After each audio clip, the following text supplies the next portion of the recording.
Hello guys, welcome back. Dirty floor today, but what I got going on here today is actually working on the wings and getting systems done on this thing so that these actually work. And in order to get a lot of these things to work, you're going to have to take and adjust these out so that they actually will be exactly the same. Now the one thing is about these hinges, I use Robart hinge points. You can use anything, but I don't like flat hinges. To me, I just don't trust them. And this will ensure the fact that I have everything done. Now, I've already gone through and put in a kind of a gap seal. If I quit dropping everything, I'd be doing really good. And I've been working on stuff, so I got a mess. And then there's my first hole for this piece, and I'll explain a little bit more later in what I'm doing. My focus today is to get these done and get these gap seals done in here because those hinges sit out quite a ways. Now, the way I do this, guys, is I will actually take, and you need to really have everything there. You need to have your servos, you need to have everything, and kind of start getting things mounted up so you can actually see where things are actually going. And this is so you can get the final shape of the wing, which that one is rough, and I'm not worried about that too much right now. What I am worried about is getting all these hinge points actually done, and they just slide right in like so. If I can do this one-handed, maybe I'll get lucky. And yeah, hold on a second. What I'm going to do is show you guys just kind of how I'm configuring this and how it needs to actually in fact be. And one of the things is I got to do this one-handed most of the time, and that doesn't work out to our advantage. So anyway, guys, and as said, you need to make sure that all of your hinges are not bound up. So let me show you guys a little trick here. And this is why I've got so many tools and things hanging around. One thing that you need to make sure of is that all of these are actually facing the same way straight up. And you'll see that they move fairly easy. But when they're inside the cap seal, then they move and you don't see them. You know, how I've done this is, and I'm going to show you on the other wing, just because I have not done it yet. And I've not finished that other wing. And I'm doing this one because I will do exactly the same procedure on the other. Now, one thing I do have is an assortment of balsa up here. I've got sheeting and stuff like that, and I got some I'm waiting on again. But I'm going to show you on the other wing what I mean. And I will do this on both wings. Now when this is rounded, guys, you're going to have a space in there like so, okay? We don't want to see that space. So a 1/4 inch piece of balsa glued in there makes that space disappear. Not beveling this piece, what I will do instead, and this is just clamped on so it'll probably fall off. But anyway, I will sand this straight. And I'll actually sit this so it kicks up just a bit, but I want it to rest on that ridge. And I will do the exact same thing on the top of this. After I round this one off, I will sand this up straight. That's why I'm not worried about any of that. I will put this in, I will put it in, and I'll let it sit over the top and rest right over the curve that I put in. And then I will sand it over the top here. And the result is that you get this gap seal. This one's not all the way in, obviously, but when it's sitting in, and that's all epoxied in, you're going to notice it's got a little bit of a ridge, but it does work well, and I don't have the hinges aligned right. And this is what I'm telling you guys. You got to make sure that those are going to be sitting in. So you'll want to glue. If you got one that's out, it's going to bind. It's going to get nasty on you. if you have these all set up, like that one is now, basically, you're going to have, when this is up and down, you're going, but when you're straight and level flight, you have a really nice gap seal that comes up. It's going to tighten and do this, and you want to do that on both ends of the wings. And then this is just going to be filled in with scrap to get the dimension the way I want it, and then will continue to come through and make this tip. This tip will actually come out to about right. If you look down there, what I did before I did my final thing, I actually let me get another piece of that. I will actually shoot a line by doing this. Okay, guys, and that line has been established in on the flap all the way to the wingtip here.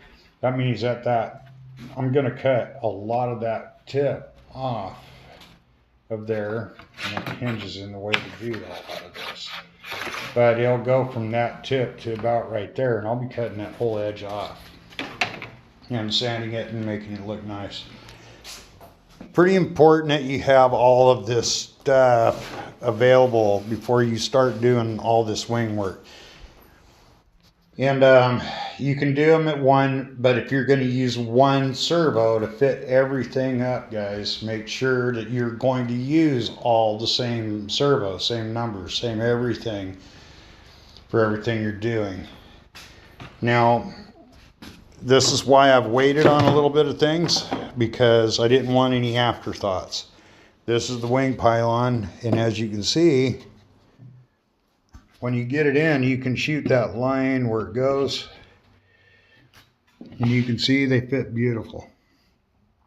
And once that's on, it's deceiving to look at where it is. And then I told you guys I've shimmed that bottom one out, just like I did up here. Now I will add another shim, and then I will chase these out with the size of that size of hole.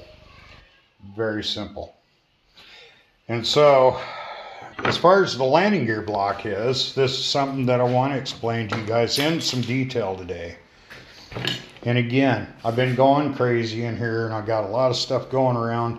I've been doing some wiring, and this I'll explain here in a second too. These are my MPX connectors, and these will be put in a piece of plywood and actually mounted with a couple screws in there to where they're actually accessible. And we'll talk more about this because we've got a lot of cleanup.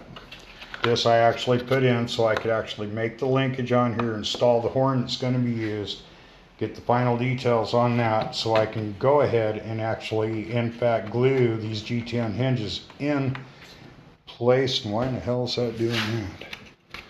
Oh, okay, never mind.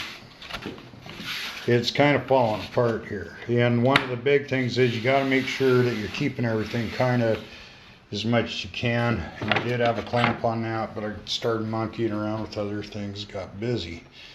So anyway, guys, I won't put a cap seal so much on the bottom of this, but I will sand that straight. And it's just a part of the deal. And I'll do that before I actually do these hinges.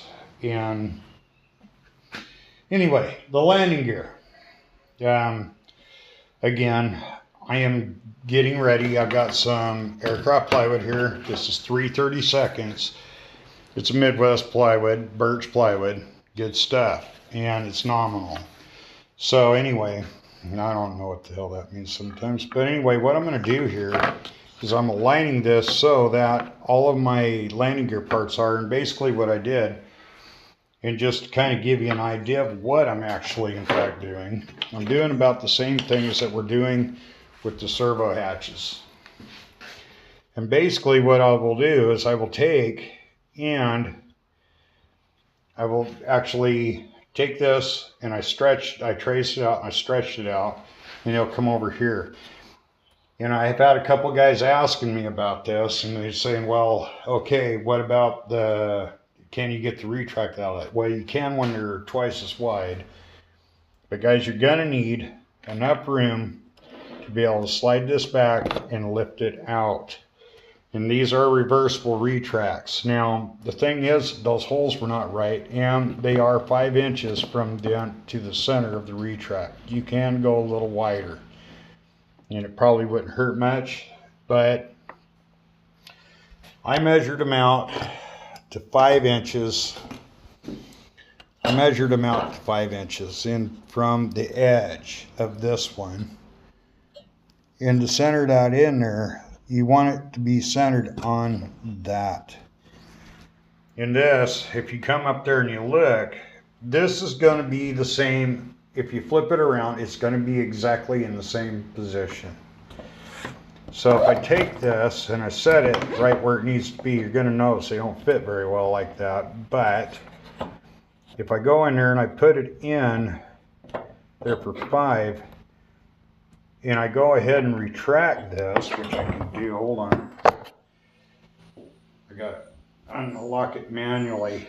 And in order to do this, if you got it done 5 inches, like it is, and then you go, okay, sorry about that, guys. Anyway, if you go from that, then you have 185 on your landing gear. That's where it's going to wind up being. And that's about right. So 184, 185. You could actually fudge that out a little bit more narrower if you really wanted to do that. And you got a pretty good wide stance on your landing gear as it is, but I would strongly recommend that you don't go any more than 5 inches, because the fact is that if it's 5 inch right there, you're going to have about a 30-inch spread on your gear, and that works out real well. Another thing I did, and this is kind of fun, is that my wing tanks, I kind of looked at them a little sideways, and I wanted to show you guys something on this, is that setting these up, it's deceiving. It'll balance on there, maybe. Okay. Once you get your wing tank on there, another thing you're going to have kind of figured out a little bit too, because your flap's going to be in there a little bit. But what I want you to do and consider is shoot your 185 length on that at one. Your total length is going to be 2 with 4-inch wheels in the center. You're not going to see too much. It's about right. So anyway, you're going to be looking at about 224. That's approximately this. You can sit there and see that it's going to clear. These will clear once they're done, and it'll look just about right. 220 to 224 is about where you want to be, and that is actually a little bit high on there because of the deal. And you just want to make sure that your landing gear is going to clear, so they will actually clear. They don't have a lot of dehedral in there. So the landing gear setup is actually very, very, very critical that you pay attention to it and make sure that you have micrometers and steel rulers that are accurate. Okay. You want to make sure that you got something, because I use this for everything, guys. This, and I actually like the 6-inch rulers, but they're not long enough for what we're doing. This thing here is a blessing in disguise, and they're not that much money to get. If you go to Harbor Freight, they're accurate enough for what we're doing, and they will actually you'll be surprised just how handy these things are in building everything. And it makes a huge difference in your tools and what you're building and what you're doing. So make sure that you're getting tools that are going to be, for this part, make sure if you're on a budget that you're getting yourself in a situation where you go. Now when you're checking everything on these, make sure that you got enough clamps so that you can come in and actually clamp these parts together once they're done. like that. And you want to make sure that you're checking and make sure you don't have any twist in anything. And this one, as you can see, is beautiful. It's perfect. But you got to make sure that all of this stuff is shot correctly. And you want to do that before you even do any of the gluing of any of the other stuff. And this is why I'm doing these wings and sheets like this. You got to make sure that your wing is not done, but you got to be planning ahead too. Now, I will be doing a considerable amount of sheeting over the next deal. I'm leaving with the kids and all that stuff here for the weekend, and got to go spend some time with the ball and chain, just because she's awesome and she needs some time deserved on her own too. And I only do this on whatever time I got. So anyhow, you guys know the story on that, and you know what it's all about. Your family is your number one priority. Airplanes are always second. And so you guys go and look at what you're doing as you're going. Make sure that what you're building in here has a lot of purpose. And these are all things that have to be done in a sequence to where they are. And the reason I haven't flipped this yet, because I just haven't got to it. But it will be exactly the same one way as it is the other. So you can go ahead and fit these in. And once we're done with a lot of this, we'll go in. Now, I'm doing this for these done, but I've also got some airlines to put in. They will come out right in.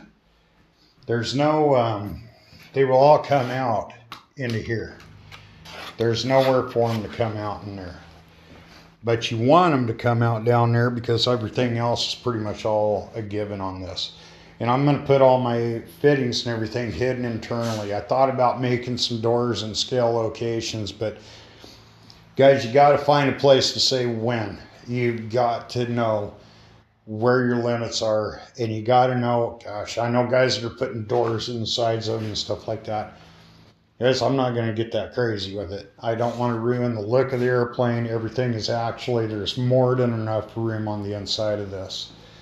And I am running 2 air tanks, and I will have about 100 pounds of pressure in there, I guess, and whatever it needs. And I'm going to be running an onboard compressor. That's actually a new thing that Robart's got. A little pricey, I think, but it automatically keeps your retracts pumped up. When you turn the airplane on, it's already pumping everything up.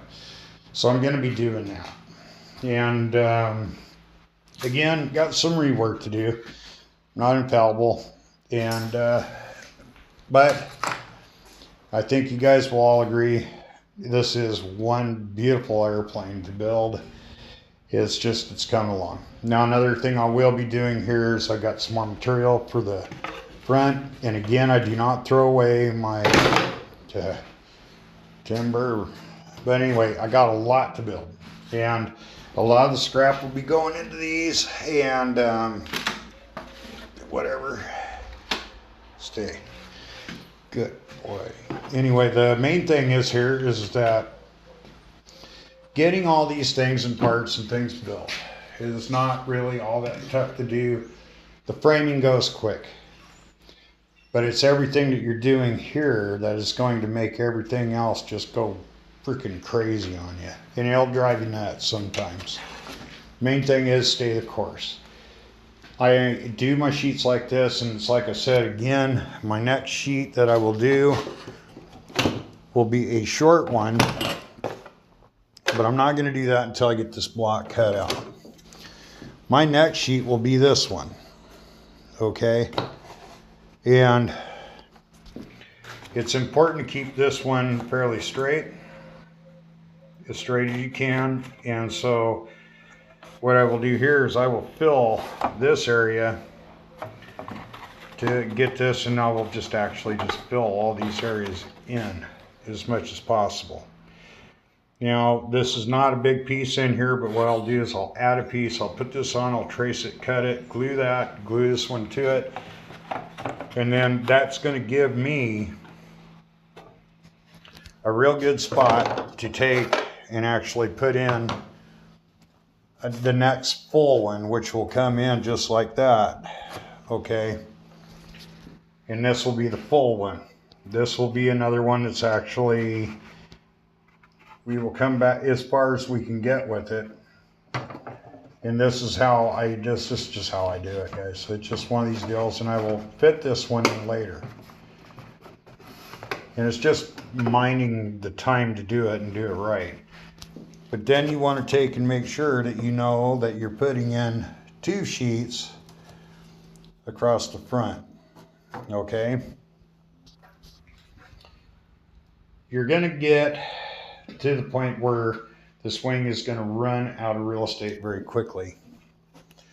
And then you're going to wind up with a lot. These will wind up actually being full sheets in there. Let me grab a couple here so I can show you. It's going to be difficult because I have not cut that front deal off yet.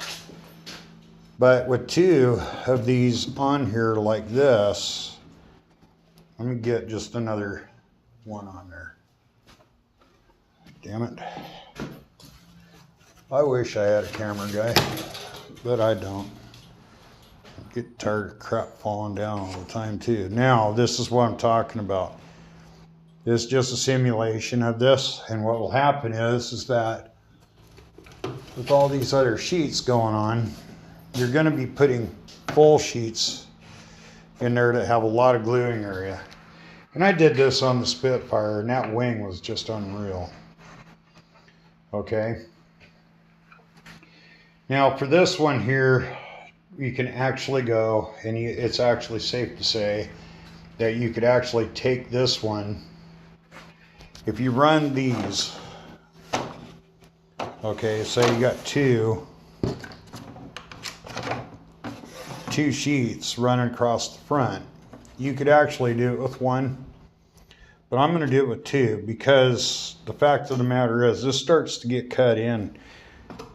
Everywhere that it goes in like this, it just gets cut in just beautifully. And you're going to find out that you're going to have just small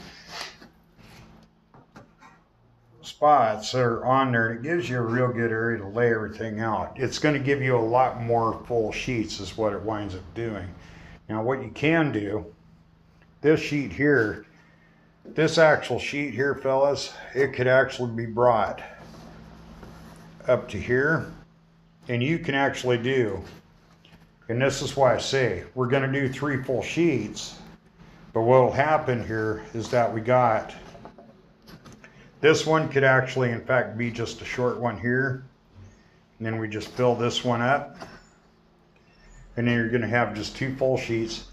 You're only going to be using a couple sheets this way, but it's a lot stronger wing when it's done like that. And so hopefully this is making sense. I know I kind of sound like a babble once in a while because I'm thinking and working at the same time. And this is one thing I also want you guys to remember too. The front 2 have to be staggered. Okay, you're going to want that front one to be done, and we'll just make a big 4-inch sheet, but the way I'm going to do it is I'm going to split that one up. I'm actually going to cut it because you don't want any of your joints the same. That is a weak point in the wing if you actually do it this way. You don't want everybody. You want to bring this out as much as you possibly can. So I would rather see my joints be here and maybe a short piece in here, and then a full, or just stagger them to make them work. So it's just a matter of this, and then once you lay that down on here, you can actually cut this one in. You can cut the bevel in that, and then you're going to have another thing this does is I'm going to throw this in your mind, because you already know you're strong, but when you built this way, you've got a lot longer glue joint right there. That's stronger than wood. You get a short one, short butt joint on there, they're good. It's always better to go diagonal on these. So I may even diagonal 45 days, and I'll show you how that's an easy way to do it. butt cuts are never really a real good idea. Straight lines, you got to do them in some places, but really, anyway guys, garbage guy's here. He's being a dickhead, and so I'm gonna go and build on this wood so I can close the doors, keep the air moving through here. It's starting to warm up. I'll see you guys in the funny papers.